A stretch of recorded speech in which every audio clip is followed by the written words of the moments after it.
smetterei di addormentarmi su un ghiacciaio tibetano.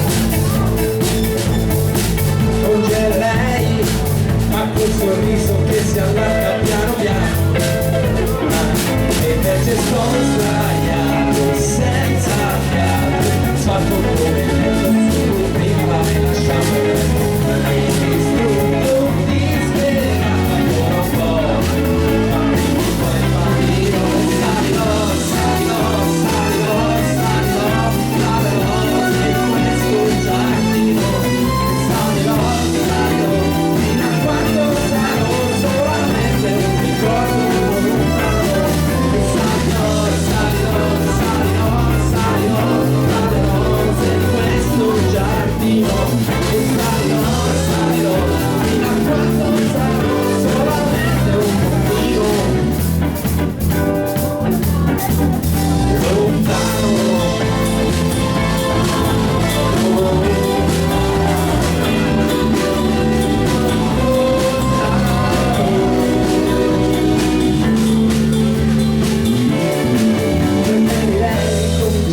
Piano piano dalla base tra le rose lentamente risalire.